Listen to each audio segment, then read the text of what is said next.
Now that the recording is in progress, we can begin. Genesis chapter 6 and verse 9. Before I read from that, let's bow together in prayer.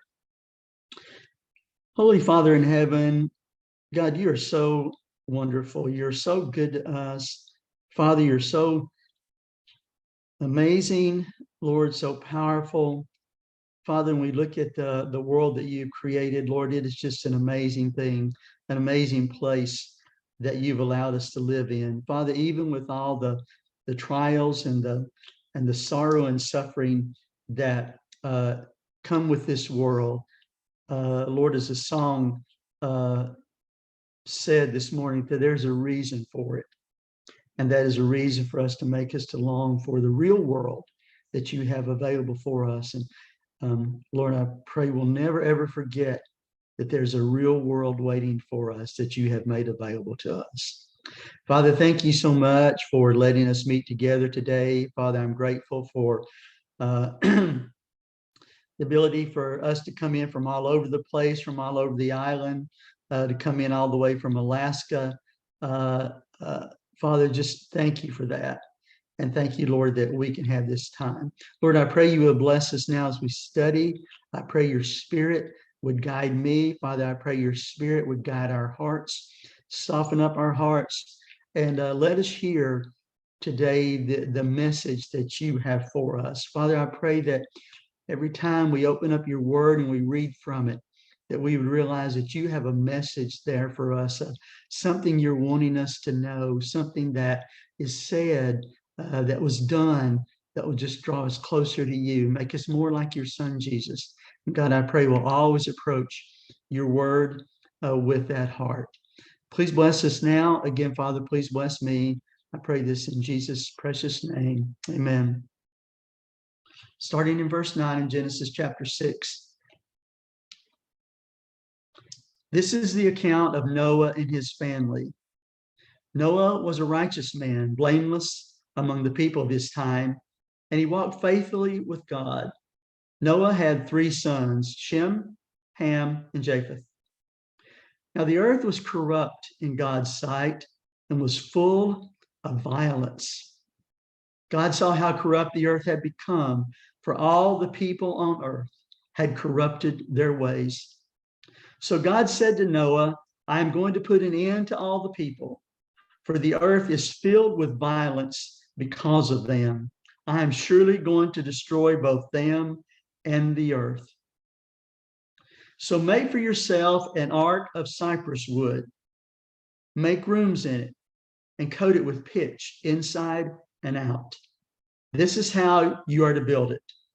The ark is to be 300 cubits long, 50 cubits wide, and 30 cubits high.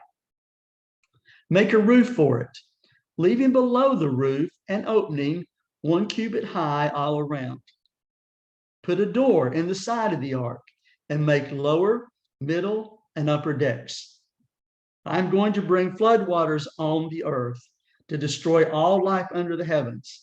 Every creature that has the breath of life in it, everything on earth will perish. But I will establish my covenant with you, and you will enter the ark, you and your sons and your wife and your sons' wives with you. You are to bring into the ark 2 of all living creatures, male and female, to keep them alive with you. 2 of every kind of bird, of every kind of animal, and of every kind of creature that moves along the ground will come to you to be kept alive. You are to take every kind of food that is eaten and store it away as food for you and for them. Noah did everything as God commanded him. Then skip down to chapter 7 and verse 6. Chapter 7 and verse 6. Noah was 600 years old when the floodwaters came on the earth. And Noah and his sons and his wife and his sons' wives entered the ark to escape the waters of the flood. Pairs of clean and unclean animals, of birds, and of all creatures that move along the ground, male and female, came to Noah and entered the ark as God had commanded Noah. And after the 7 days, the floodwaters came on the earth. And in the 600th year of Noah's life, on the 17th day of the second month, on that day, all the springs of the great deep burst forth, and the floodgates of the heavens were opened, and rain fell on the earth 40 days and 40 nights. So it's estimated that the time between the flood and when Moses first revealed this story to the Israelites in Egypt, in Canaan, on the edge of Canaan, was about 1,000 years. The truth is, this was the first time they heard this story. Moses didn't say, turn to Genesis chapter 6 and let me read you the story. He had written it down at some point during the walk in the desert. And as he was entering into the promised land, as they were getting ready to enter into the promised land, I guess it all became available in a scroll form. And Moses, it appears, would read them these stories. And for many of them, they probably are thinking, I never heard that story before. What is that talking about? What does that mean? The flood is what you call a cross-cultural story. There are many cultures back then, not just the Jewish or Hebrew culture, not just the culture of Israel, but there are many cultures that tell about a flood that destroyed the earth as they knew it. Now, the characters varied, and how the main central character escaped varies. One culture had the central character who would have been Noah, possibly escaping on the back of a big turtle. And so there were all sorts of things about it, but the main thing was there was this story about the earth being destroyed by water that crossed all these cultures. And so when Moses tells this story to the Israelites for the first time, they possibly had heard something about this. And it just wasn't a story. You know, sometimes we talk about Noah and the flood, which we're going to talk about for a couple of weeks. Sometimes we hear the story about Noah and the flood. We have this idea, it's just this cute little story you tell in Bible class. It's a favorite children's story. But it is so much more than that. It is so much more than that. It is a story about sin. It is a story about judgment. And it is a story about, though man sins and God brings judgment upon those people, God still saves them. God still redeems them. So it's a story about sin and judgment and redemption. The first thing I think the story tells us about, if you go back to chapter 4, to start there, chapter 6 and verse 5, is that sin was pervasive. Sin had spread out through the entire world. From the time that Adam and Eve committed that one little sin, as we say, they had just done one thing wrong. Sin had spread out to the whole world. So this is what the whole world looked like.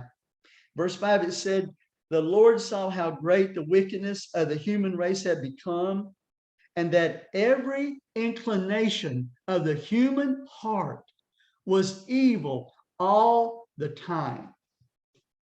Now, think about what that means. Every inclination of the human heart was focused on evil all the time. I don't think we'd even say that about today, would we? You know, we hear all these stories about what's going on today. We probably wouldn't say that today.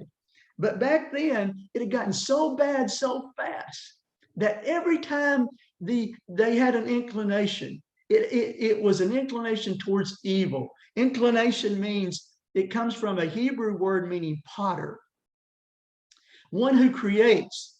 And it's a picture of, they not only were tempted to do evil, they found out ways. They created ways, as a potter creates a piece of clay. They created ways of doing evil. Romans chapter 1 and verse 30, Paul says that. In describing, the Gentile nation, he said the Gentile nation, he says, they invent ways of doing evil. That's how bad the human condition was. You think about it, going back to chapter 4, Adam and Eve in the garden, and they eat fruit that is forbidden. You come to chapter 4, you start in verse 8. It says, now Cain said to his brother Abel, let's go out to the field. And while they were in the field, Cain attacked his brother Abel and he killed him. One generation, it's not even a full generation. They've gone from eating fruit you shouldn't eat, to murdering someone. A few generations later, verse 23 of chapter 4. This guy named Lamech, who was, I think 7 generations down the road from Adam, says, Lamech said to his wives, Ada and Zillah, listen to me. Wives of Lamech, hear my words. I have killed a man for wounding me, a young man for injuring me. So here it is, 7 generations later, and they're already committing murder. And it was basically a murder, we think, possibly because some guy just injured him, some guy hit him, and he kills him in response. So the world is spiraling down, so that when we come to chapter 6, every inclination of man is on evil. Notice what else God says about it. Verse 11 of chapter 6. It says, now the earth was corrupt in God's sight and was full of violence. It was corrupt. Corrupt means decayed. We're not even sure how long the world had been around. Some suggest that the world had been around for about 1,000 years, from the time of Adam to the time of Noah. We really don't know. Really not sure. Maybe not that long. But in that amount of time, the world had already become corrupt. The world was already decaying. It's like I said a few weeks ago, climate change started in the Garden of Eden. Climate change started in the Garden of Eden. That's when the world started spinning down and becoming corrupt. Verse 13. So God said to Noah, I'm going to put an end to all people, for the earth is filled with violence because of them. So here you have the world, and sin has spread out. Sin has corrupted the entire world. Every inclination of man's heart is towards evil. And so how is God going to choose to deal with this? And what he chooses to do is to bring judgment. You know what's interesting about all this, before we talk about God's judgment, is that even though God put Noah and his 3 sons and their wives and his wife on the ark, and the animals, I don't know about the animals. Don't ask me questions about how he got those animals on the ark and how he fed them. I don't understand that, but somehow it worked. But something else got on the ark that day with Noah and his family and the animals. And that was sin. See, when Noah got on the ark, sin did not go away. In fact, when you go to chapter 9, which we'll talk about a couple of weeks, Noah had been on the earth, had been on the new earth about 3 years, and he gets drunk. And his son comes in and looks at him and makes fun of him and mocks him. And Noah, in return, instead of showing mercy and grace to his son, he curses his son. So sin was in the garden, but sin got on the ark. And when the ark was unloaded, sin was unloaded with it. So what does God do about all this? Well, God says what I'm going to do is I'm going to bring judgment on the world.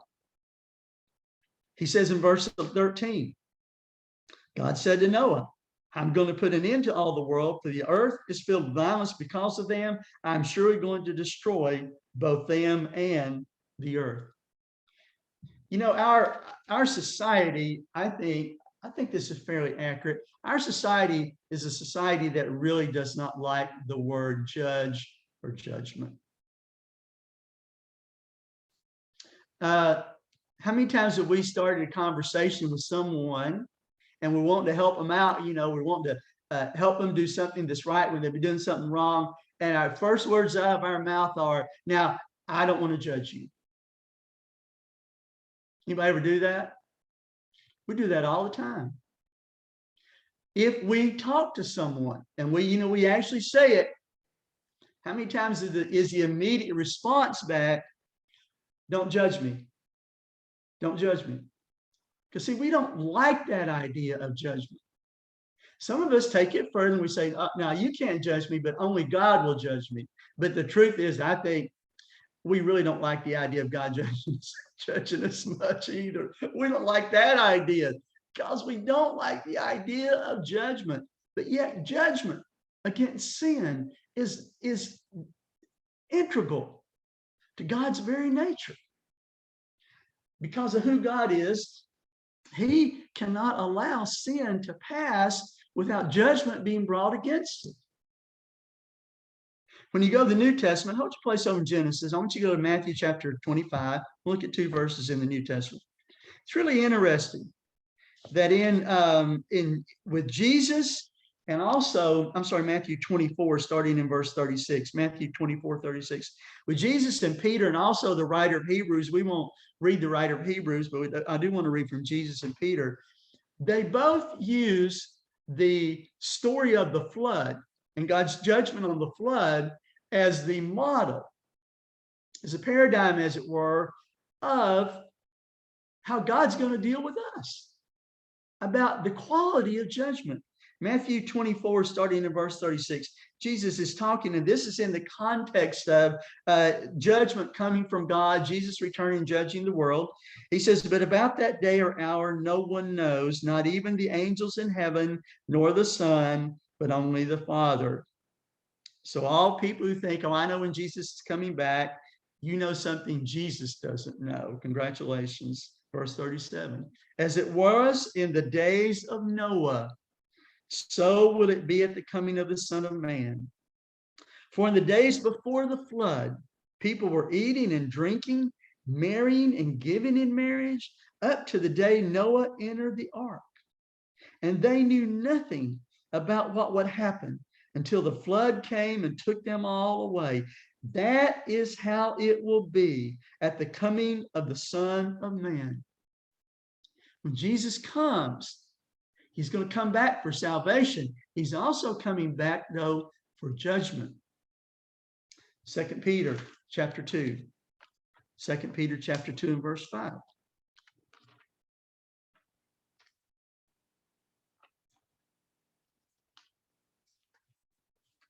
We'll read verse 5, then we'll go down to chapter 3. 2 Peter 2 and verse 5.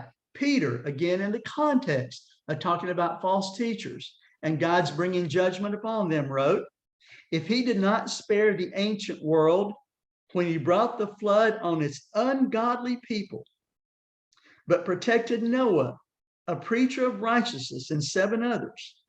And then he goes on and says this. He says, then verse 9, he says, if this is so, then God knows how to rescue the godly from trials and to hold the unrighteous for punishment on the day of judgment. See, God is going to judge unrighteousness. Sometimes we actually feel that judgment in this life. We will all be judged in the end. 2 Peter chapter 3, verses 3 through 7. 2 Peter 3, 3 through 7. Peter brings up the story of Noah and the flood again.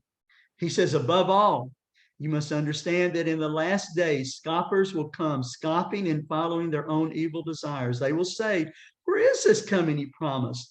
Ever since our ancestor died, everything goes on as as it has since the beginning of creation. And they just are mocking the idea of God in judgment. But they deliberately forget that long ago, by God's word, the heavens came into being, and the earth was formed out of water and by water. And by these waters also, the world of that time was deluged and destroyed. By the same word, the present heavens and earth are reserved for fire, being kept for the day of judgment and destruction of the ungodly. So what is it saying here? Saying, first of all, we have sin, which is pervasive and corrupt. It goes through the entire world. And so what's God going to do about that? Is that God is going to bring judgment. A question comes up. I think we've all thought about this. So why does God bring judgment? Why doesn't God just, kind of overlook it all? When I sin, when others sin, why doesn't God just, give us a pass? We like a pass, don't we? I always enjoy a pass, something free. Why doesn't he just give us a free pass on that? Well, there's a couple of things I think we need to think about. First of all, I think we need to think about that God's very nature demands justice, judgment against sin because he's holy. Because God can't allow anything that's sinful to get near him. And so he has to deal with sin. Sin demands judgment. Second thing is God judges us. And it's much like said in that song. I hope you paid attention to that second song we listened to today. The reason for judgment is to bring about something better. And I think what judgment does against us when God judges us is that it gives us an opportunity for a second chance. Judgment gives us an opportunity. It says, God is saying, if you repent, I'm going to give you a second chance. What you have done, this crime, this sin, this terrible inclination of your heart, I'm not going to hold it against you. I'm going to judge you for it. But because of that, now you get a second chance to change. So recently, I had a guy over here doing some work on my house, and he said, "Would you like me to get up and see if I can also?" He was like, power washing the house, get all the door. He said, "Would you like me to power wash your roof?" And I said, "Yeah, if you don't mind." He said, "Let me go up and look at it." He came down. He says, "Gary," he said, "I could." He said, and I said, "What could you do about the rust?" I said, "Could you scrape off the rust and, paint over it and everything?" He said, "Well, I could do all that." He said, "But your roof, rust never goes away." I thought, what? He goes, "It never goes away. If you paint it, if you scrape it, if you paint it, if you put all that stuff on it." He said, "If rust is there, rust always comes back." I said, "So you can't remodel my roof?" He goes, "No." He said, "Your roof has to be replaced." Of course, I'm thinking, oh no, not now. I can't afford that. He said, there's a difference between remodeling and replacing. You see, God, in his judgment, he doesn't want to remodel us. He doesn't want to remodel our hearts. He wants to replace our hearts. That's why he brings judgment. So our hearts will feel something. They'll be moved. They'll be softened. They'll be convicted, so that we will want them replaced. When was the last time you had this, what in the world have I done moment in terms of your sin? When was the last time you thought you did this sin, you didn't blow it over, you didn't scoot it over to the side, you said to yourself, what in the world did I just do? You see, we need those moments in our lives. We need those moments because those are replacement moments. Those are times we realize the judgment of God has hit me, so that I want my life, I want things to be replaced. I don't remodel them. I want it to be totally changed. Go back to Genesis. We'll look at one other verse, starting in Genesis chapter 4. So we have sin, we had judgment, and then God provides something else. God provides grace and mercy and redemption. He provides. This terrible thing has been done. Every inclination is against him. And God says, okay, I'm going to judge you for that, but I'm also going to provide through Noah grace, mercy, and redemption. So let's look into Genesis chapter 4. First of all, you remember we read about Cain killing his brother Abel. After that, Adam and Eve have another child whose name is Seth.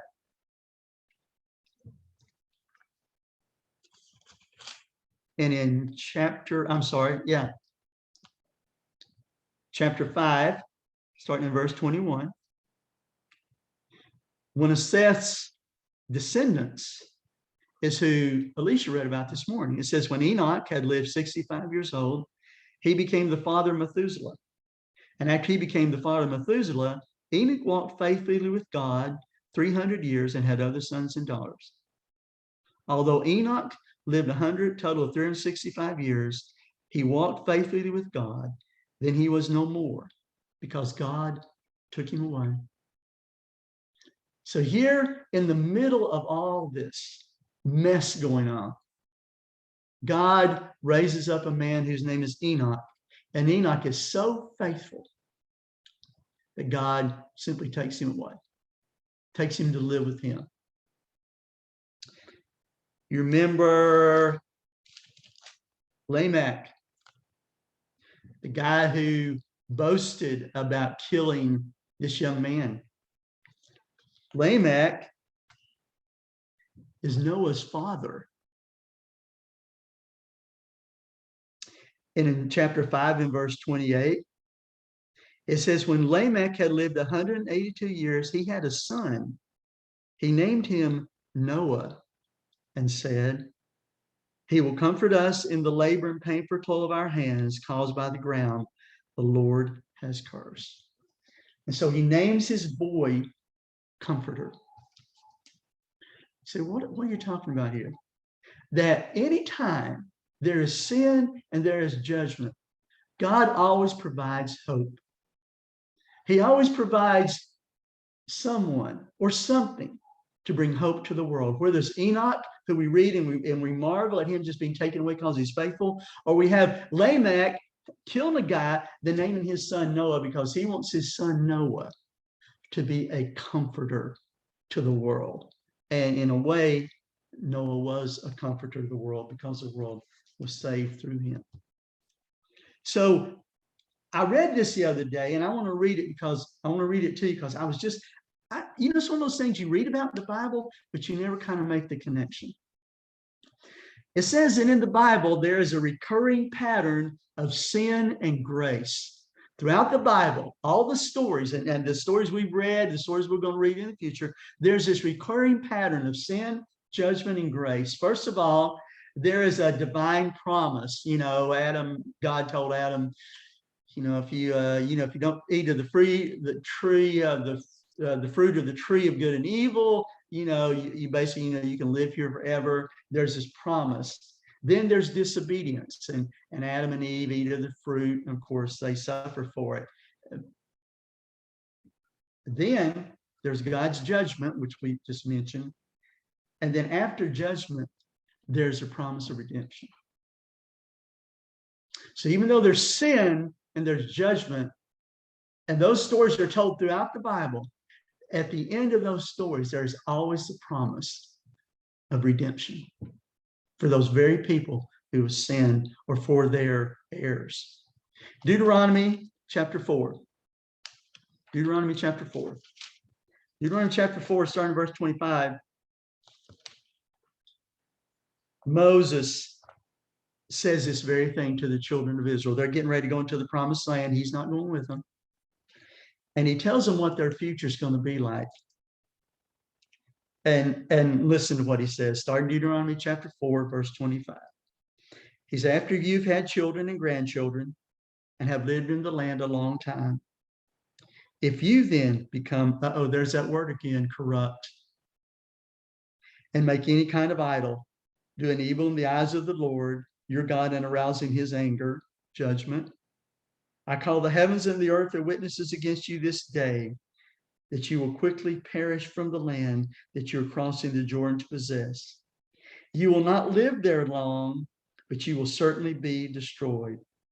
The Lord will scatter you among the peoples, and only a few of you will survive among the nations to which the Lord will drive you. Sounds just like the story of Noah and the ark, doesn't it?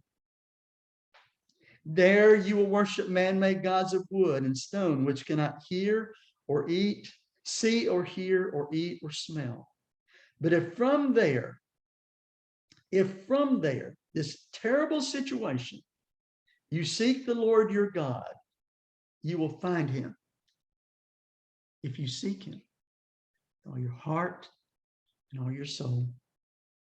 And when you are in distress and all these things have happened to you, then in later days you will return to the Lord your God and obey him. For the Lord your God is a merciful God. For the Lord your God is a merciful God. He will not abandon or destroy you or forget the covenant with your ancestors, which he confirmed to them by oath.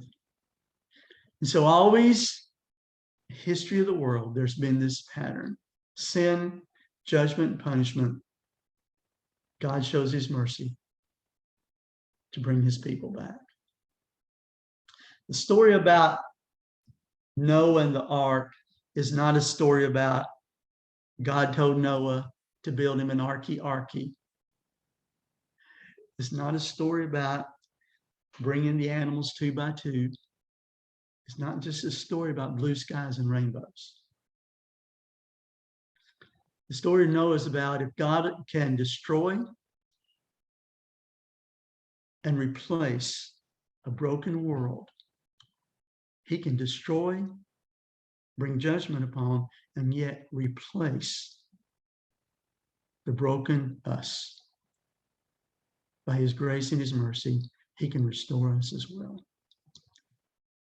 God bless you guys. Thank you for listening this morning. Amen.